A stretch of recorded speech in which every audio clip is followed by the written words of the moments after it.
نئے دور کے پلیٹ فارم سے حاضر ہیں. ہم آپ کے ساتھ لمحہ بلمحہ اپڈیٹ شیئر کرتے رہتے ہیں. میں ہوں عبداللہ ملک.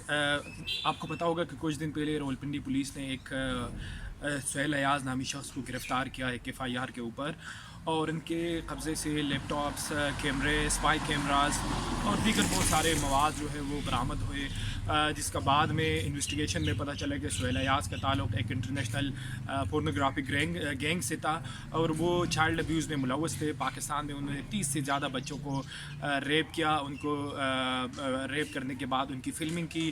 ان کا ایکسس تھا ڈارک ویب کو. تو اس پہ ہم بات کریں گے کہ بنیادی طور پر سہیل ایاز کون تھے، کیونکہ بہت تنقید ہو رہی ہے PTI کے اوپر کہ انہوں نے خیبر پختونخوا میں گزشتہ 5 سالوں سے وہ کام کر رہا تھا. تو ہم سہیل ایاز کے پروفائل کے اوپر بات کریں. سہیل ایاز کا تعلق راولپنڈی کے نیلور سے تھا، اور وہ بائی پروفیشن جو تھا وہ چارٹرڈ اکاؤنٹنٹ تھا. سہیل ایاز نے اس سے پہلے 9 ممالک کے وزٹس کیے، جن میں 5 ممالک میں انہوں نے کام کیا. 2 ممالک نے اس کو ڈیپورٹ کیا، جس میں لنڈن اور اٹلی شامل ہیں. اور یہ دونوں کیسز جو ہے چائلڈ ابیوز اور پورنوگرافی کے اوپر ان کو ڈیپورٹ کیا گیا. سہیل ایاز نے اس سے پہلے صرف KP میں کام نہیں کیا، انہوں نے بہت ریپیوٹیڈ آرگنائزیشن میں کام کیا، جن میں Aga Khan foundation, international medical corps, USAID Afghanistan, save the children, health department ترکی، CWW، انہوں نے اس میں کام کیا. اور اس میں وضاحت کرتے چلے کہ خیبر پختونخوا میں انہوں نے 3 ٹینیورز میں کام کیا. پہلا کام انہوں نے ہیلتھ ڈپارٹمنٹ کے ساتھ انہوں نے اپنے کانٹریکٹ سائن کی. 2012 سے 2014 تک کام کیا. پھر 2014 سے 2016 تک خیبر پختونخوا میں کام کیا. اور پھر ان کو بیچ میں جو ہے وہ دوبارہ ایک کانٹریکٹ انہوں نے سائن کیا جو تھا planning and development governance and policy project KPK کے ساتھ. اور 2017 میں ان کو کانٹریکٹ دیا گیا، اور گرفتاری تک جو ہے وہ وہاں پہ جو ہے وہ کام کر رہے تھے. 3 لاکھ سیلری لے رہے تھے. تو ہم باقی بات کریں گے کہ سہیل ایاز جو ہے اس کو لندن کی جو عدالت ہے انہوں نے کس چیز کے اوپر اس کو سزا دی. لندن کی عدالت نے، لندن کے جو کراؤن کورٹ ہے، 2009 میں اسکاٹ لینڈ یارڈ نے اس کو گرفتار کیا سہیل ایاز کو. اور اسکاٹ لینڈ یارڈ کے جو پراسیکیوٹر تھے زنر، انہوں نے کورٹ کو بتایا کہ the matter came to light by the virtue of an international pedophile which started off with arrest of Norwegian police officer. Police interviewed Romanian youngsters. That's why Ayaz should be arrested in facilitation court on Italian request. مطلب عدالت نے یہ کہا، جو prosecutor تھے انہوں نے عدالت کو بتایا کہ اٹالین میں اٹلی حکومت کی جانب سے اس کو خصوصی طور پہ ریکویسٹ کی گئی ہے کہ ان کو اریسٹ کیا جائے. جو رومانین پورنوگرافی گینگ ہے اس سے اس کا تعلق ہے، اور اس لیے اس کو تو اٹالیہ میں اس کو 6 مہینے کی سزا ہوئی. اور جو پھر لندن کے کراؤن کورٹ کے جج تھے گریگری اسٹون، انہوں نے اپنے فیصلے میں بہت خوبصورتی سے لکھا کہ in addition of 4 year imprisonment, Ayaz would have registered as a sex offender for life and would never be allowed to work with the children, and he would be recommended for deport as soon as possible. تو عدالت نے کہا کہ ایاز کو ماضی مستقبل میں جو ہے وہ بچوں کے ساتھ کام کرنے سے روکا جائے، اور اس کو عمر بھر کے لیے سیکس اوفینڈر جو ہے وہ تصور کیا جائے، اور اس کو بنیادی امیڈیٹلی جو ہے وہ برطانیہ سے ڈیپورٹ کیا جائے.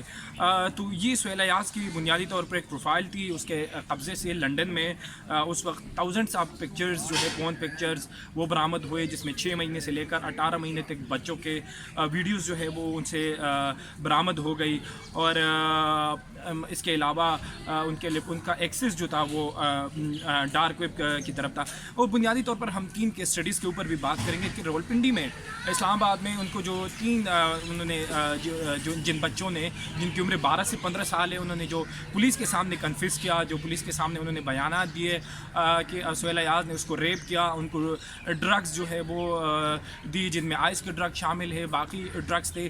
تو ان 3 بچوں کی پروفائل بہت عجیب ہے. ایک بچہ جو تھا وہ مانسیرا کا رہنے والا تھا، اس کے والد جو تھے دوسری شادی کر چکے تھے اور اس کی ماں کو چھوڑ چکے تھے. تو وہ جو ہے وہ ایک فیول اسٹیشن میں کام کر رہا تھا جس کو سہیل ایاز نے استعمال کیا، فلم کیا اور پھر ان کو ڈرگ دیے۔ دوسرا بچہ جو تھا وہ پشاور سے تھا جس کا والد نفسیاتی طور پہ، دماغی طور پہ اپنے توازن کھو بیٹھا تھا اور وہ بحریہ ٹاؤن میں گرین ٹی بیچتا تھا، اور سہیل ایاز نے ان کو اریسٹ کیا اور پھر ان کو فلم کیا اور پھر ان کو جو ہے وہ ڈرگس بھی دیے گئے۔ تیسرا جو بچہ تھا ان کا تعلق جو ہے وہ کوہاٹ سے تھا، ان کی عمر 12 سال تھی اور وہ بھی بحریہ ٹاؤن میں گرین ٹی بیچتا تھا۔ اس کی امی جو تھی اس کو اس کے ابو نے چھوڑ دیا تھا، اس کے ہسبینڈ نے چھوڑ دیا تھا۔ تو یہ تینوں جو پروفائل ہے جس کو سہیل ایاز نے استعمال کیا وہ بنیادی طور پہ جو ہے وہ ورنیبل تھے۔ لیکن ہم آخر آتے ہیں کہ اتنا بڑا کرمنل جو انٹرنیشنل گینگسٹر کا حصہ تھا اور اس کو لندن کورٹ نے 4 سال کی سزا سنائی اور پھر اٹالیا میں اس کو 6 مہینے کی سزا ہوئی، 2 ممالک نے وہ خیبر پختونخوا میں کس طرح آئے، وہ حکومت میں ہائر ہوئے۔ تو ہیومن رائٹس کی جو کمیٹی تھی جس کو چیئر کر رہے سینیٹر مصطفیٰ نواز کوکر، انہوں نے اس میں جو خیبر پختونخوا کے حکام تھے انہوں نے ہیومن رائٹس کمیٹی نے ان سے پوچھا کہ کس طرح ممکن ہوا کہ انٹرنیشنل پورنوگرافی کے گینگسٹر جو ہے جو گینگ ہیں ان کو کس طرح آپ نے 5 سال نوکری پہ رکھا، کہ آپ کو معلوم نہیں کہ آپ کے پاس کوئی طریقہ کار نہیں ہے کہ جب آپ کوئی بندہ ہائر کرتے ان کا پروفائل کس طرح دیکھتے، وہ کیا کرتا ہے، ان کے جرائم کیا ہے۔ تو یہ بنیادی طور پر خیبر پختونخوا حکومت سے پوچھا گیا، تو جس پہ خیبر پختونخوا حکومت نے کہا کہ انفارچونیٹلی جو سہیل ایاز تھے جو ملزم، انہوں نے سی وی میں جو لنڈن میں اس کے ساتھ جو لنڈن میں اس کا ایکسپیرینس ہے وہ شو نہیں کیا، مینشن نہیں کیا، جو اٹالیا میں اس کی ایکسپیرینس ہے کام کا وہ مینشن نہیں کیا۔ تو کمیٹی نے ان سے پوچھا کہ کیا آپ نے اس سے نہیں پوچھا کہ یہ 2 سال جو آپ غائب تھے تو یہ آپ کہاں کام کر رہے تھے، جس پہ حکومت کے پاس جو خیبر پختونخوا حکومت تھی اس کے پاس کوئی خاطر خواہ جواب نہیں تھا کہ بنیادی طور پہ کس طرح۔ تو اس پہ کمیٹی کے ارکان قرۃ العین مری نے کہا کہ جب آپ ہم کوئی سویپر جو ہے یا اس کے علاوہ اسسٹنٹ جو ہے وہ ہم ہائر کرتے تو ان سے پوچھتے کہ تانے جاؤ وہاں سے جو ہے اپنا ریکارڈ لے آؤ، اپنی کلیئرنس ریکارڈ لے آؤ، تو کس طرح آپ نے ایک بندے کو جو ہے وہ ہائر کیا۔ تو یہ پھر انٹیریئر منسٹری سے بھی پوچھا گیا، ہیومن رائٹس منسٹری سے بھی پوچھا گیا کہ کیا ہمارے پاس کوئی ایسی ایکسس ہے، ہم کیا جو ڈارک جو یہاں پہ ڈارک ویب ہے اس کو ہم کس طرح ایکسس کر سکتے ہیں، کہ وہ جو پاکستان میں جو لوگ اس ویب سائٹ تک ایکسس کرتے ہیں ان کا ڈیٹا ہم کس طرح حاصل کر سکتے ہیں، جس پہ منسٹری نے کہا کہ ہمارے پاس انٹرپول کے ساتھ ہمارا ایگریمنٹ نہیں ہے جس کے مطابق ہم یہ حاصل نہیں کر سکتے، یہ ڈیٹا ہم حاصل نہیں کر سکتے کہ کس طرح جو ہے وہ ہم جو ہے وہ یہ ڈارک پول تک جو لوگ اس کو ایکسس کرتے ہیں ہم اس کو کس طرح اس سے ڈیٹا حاصل کر سکتے ہیں۔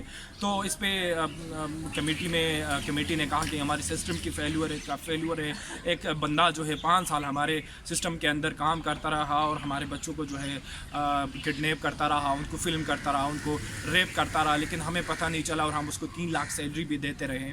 تو راولپنڈی پولیس نے آخر میں جو اپنا موقف پیش کیا انہوں نے کہا کہ انہوں نے کنفیس کیا ہے کہ ہاں میں ملوث تھا اور وہ جو ہے وہ رینٹ پہ گھر لیتا تھا۔ راولپنڈی پولیس نے یہ کہا کہ وہ رینٹ پہ گھر لیتا تھا مختلف جگہوں پہ، جب وہاں سے کمپلین آنا شروع ہوئی کہ ان کے ساتھ چھوٹے چھوٹے بچے آتے ہیں تو وہ وہاں سے گھر شفٹ کرتا تھا۔ اور پھر ان کا ایک اور کارندہ تھا، اس کا نام کالا تھا، جو راولپنڈی کے پھیرودائی میں رہتا تھا، ان کو بچے جو ہے وہ سپلائی کرتا تھا، پھر وہ اس کو استعمال کرتا تھا، پھر ہوٹلز میں اس کو مختلف ہوٹلز میں لوگوں کو ایز اے کسٹمر دیتا تھا۔ تو بنیادی طور پر ہم نے جو بات کی کہ سہیل ایاز جو تھے وہ انٹرنیشنل گینگ کا حصہ تھے اور وہ ہمارے سسٹم میں کام کرتے رہے۔ ہمارے ہاں جب کوئی ملازمت ہوتی ہے تو ان کے لیے اتنی فارمیلٹیز ہوتی ہے، آپ جب کسی چھوٹے آرگنائزیشن میں جاتے ہیں یا چھوٹے پوسٹ پہ جاتے ہیں کام کرنے کے لیے تو آپ سے بہت ساری چیزیں مانگی جاتی ہے، لیکن بنیادی طور پر اگر آپ دیکھیں تو ایک بندہ ہمارے صوبے میں 5 سال تک کام کرتا رہا 3 لاکھ سیلری پہ اور ہم اس کو جانچ نہ سکے، تو یہ ہم نے طے کرنا ہے، پاکستان نے طے کرنا ہے، اس ریاست نے طے کرنا ہے کہ ہم اپنے بچوں کو کس طرح بچا سکتے ہیں ایسے کرندوں سے۔ بہت شکریہ۔